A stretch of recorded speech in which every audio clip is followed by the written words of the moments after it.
hukmu at-taslimati al-ula, tunaangalia hukumu ya salamu ya kwanza pindi mtu anapotoa salamu kwenye nini,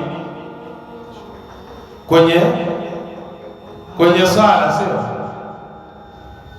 Kwa sababu huwezi kutoka kwenye swala, lazima utoe nini? Utoe salamu. Sasa tunaangalia hukumu ya hii salamu ya kwanza ambayo unayoitoa kwanza. Ataslimatul ula, ile salamu ya kwanza katika swala unapoitoa, ruknun, hiyo ni nguzo, wa farudun min furudhi salat, na ni faradhi miongoni mwa faradhi za swala. Ile salamu yako ya kwanza ukitoa, la khuruja min as-salati illa biha, huwezi kutoka kwenye swala isipokuwa kwa kupitia hiyo salamu. Unapoitoa salamu ndio umetoka kwenye nini? Umetoka kwenye swala. Wa huwa madhhabu al-malikiyyati, hayo ni madhehebu ya Imam Malik wa Shafi'iyya na upande wa Imam Shafi'i wal Hanabila na Ahmad bin Hanbal.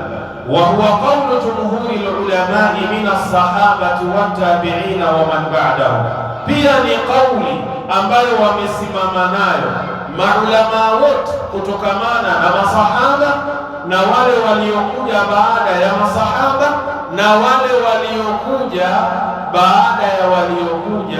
baada ya masahaba. Tumeelewana vizuri ya jamaa? Yani hapo ni tabi'i wa tabi'i, wote wamesimama kwenye kauli ya kwamba ile salamu ya kwanza ni nini? Ni nguzo na ni faradhi miongoni mwa faradhi za swala. Huwezi kutoka kwenye swala, lazima utoe hiyo salamu ya kwanza ndio utatoka kwenye swala. Wa hukiya al-ijma'u ala dhalik, na yamepokelewa makubaliano ya maulama juu ya jambo hilo pia. Nenda kwenye kitabu Al-Kafi ibn Abdul Barr, kitabu nambari 1 ukurasa 205. Nenda kwenye kitabu Nihayatul Muhtaj, kitabu nambari 1 ukurasa ni wa 535. Nenda kwenye kitabu Al-Insafu lil-Mardawi, kitabu nambari 2 ukurasa ni wa 83. Nenda kwenye kitabu Al-Majmu' lin-Nawawi, kitabu nambari 3 ukurasa 481. Nenda kwenye kitabu Al-Mughni ibn al-Mundhir, kitabu nambari 1 ukurasa ni wa 397. Al-adillatu min as-sunnah, tuangalie dalili kutokamana na hadithi za Mtume Muhammad sallallahu alaihi wasallam. Ana Ali bin Abi Talib radhiyallahu anhu qala, kutoka kwa Ali mtoto wa Abi Talib, radhi za Mwenyezi Mungu zimwendelee, amesema qala Rasulullah sallallahu alaihi wasallam, amesema Mtume wa Mwenyezi Mungu, rehma na amani zimshukie yeye, miftahu salati at-tuhur, ufunguo wa swala ni udhu. Mwanielewa? Ufunguo wa swala ni udhu. Kwa maana hiyo swala yako haiwezi kukubalika kama hauna udhu. Ufunguo wa swala ni udhu. Hiki ni kitu muhimu sana. Ukikikosea tu swala yako haikubaliki ya mama. Tumeelewana? Ukisahau sehemu moja katika zile sehemu za lazima kwenye kutawadha, ukaja ukasali hapa, hauna swala. Wakati mmoja Mtume sallallahu alayhi wasallam alimuona sahaba wake anasali, lakini kuna sehemu ya kisigino hakijapata maji. Kisigino si tunakijua, sehemu ya nyuma ya mguu haijapata maji, kuna kama bato fulani, sehemu ile haikufikiwa na maji. Je, Mtume sallallahu alaihi wasallam alimwambia nini baada ya kuona sehemu kama ile? Mtume sallallahu alaihi wasallam baada ya kumaliza kusalisha alimwambia, nenda ukatawadhe uje uswali tena, hauna swala. Allahu akbar. Nenda ukatawadhe uje uswali kwa sababu hauna swala. Leo angalia sehemu ya kutawadhia, watu wakiingia wanavyotia story, ni kama hawaelewi ya kwamba ndio ufunguo wa swala kwenye udhu pale. Mtu anatia story za boli, za mtaani, za umbea, za usabasi. wala hawi makini katika kutawadha. Huenda kuna sehemu labda nikaiacha isipatwe na maji na swala yangu ikawa hakuna chochote. Leo mtu huyu amesahau au sehemu haikufika maji, Mtume akumwambia nenda kakamilisha sehemu iliyobakia, alimwambia katawadhe tena. Maana yake huna udhu na swala yenyewe hauna. Sasa Mtume anasema miftahu salati at-tuhur, ufunguo wa swala ni udhu. Katika riwaya ya hadithi Mtume akasema la tuqbalu salatu bighairi tuhuri, swala haikubaliki bila udhu. Tumeelewana vyema? Naam. Kisha Mtume sallallahu alaihi wasallam akasema wa tahrimuha at-takbir, na uharamu wa swala ni kupiga takbiratul ihrami. Nini maana uharamu wa swala? Ni pindi unapopiga takbira ya kukuingiza kwenye swala. Maana yake unapoleta tu ile takbiratul ihram, Allahu akbar, lolote ambalo halifai kufanyika katika ile swala, ambalo lipo nje ya swala, hufai kulifanya, ni haramu wakati huo. Mfano al-aklu, kama kula, haufai wewe unaswali na una mistaberi mdomoni, haifai. Tumeelewana? Au una birji, una bolga, tumeelewana? Au una chakula, mabaki ya chakula umeyaweka hapa, hasa katika hii swalatul maghribi, wengi humu ndani wanapoteza swala zao. Mtu ametoka pale Sheikh, Allahu akbar, Allahu akbar, tayari yuko na tende zake pale, alaisa kadhalika, yuko na tende, na sijui kama watu wakati huo ndio wanafungua au wanakula kabisa, Allahu aalam, sielewi. Kwa sababu mtu unamkuta ana jera, ana viazi, ana juisi, ana tende. Sasa wewe mzee unakula ama ndio unafungua? Unatakiwa utumie tende ngapi ya jamaa? Tende 3 au tende 1 au tende 5, yani zile zenye sifa za witri, zile tende.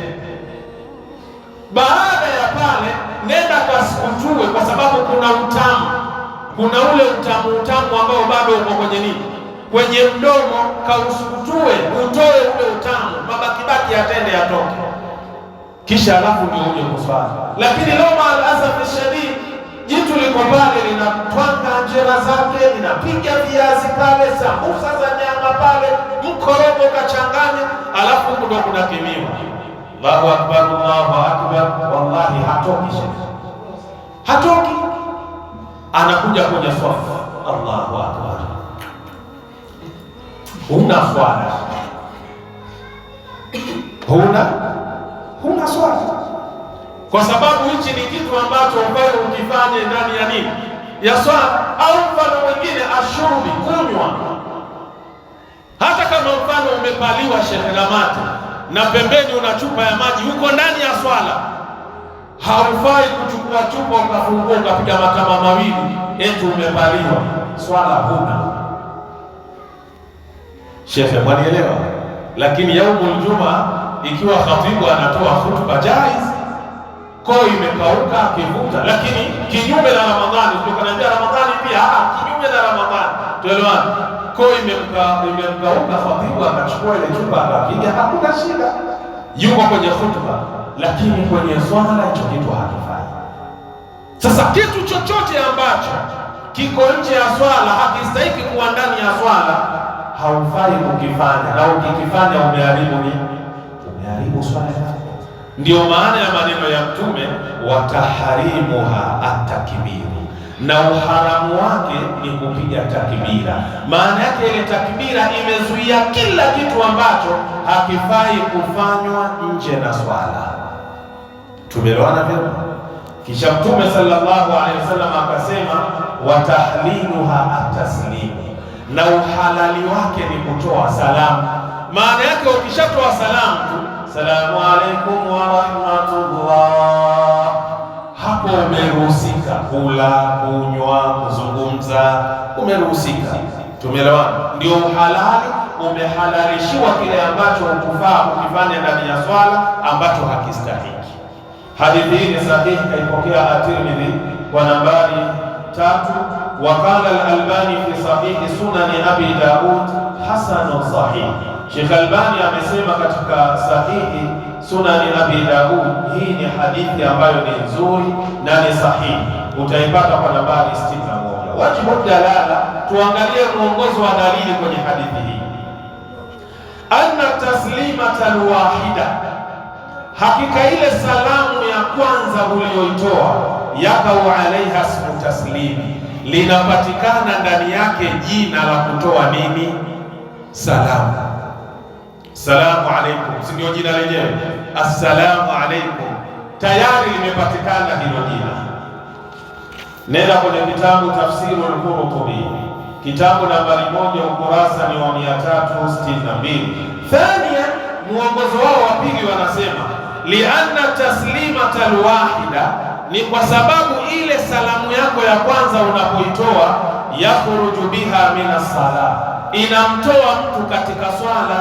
Falam yajib alayhi shay'un akharu fiha, hailazimiki ndani yake kufanya kitu chengine chochote.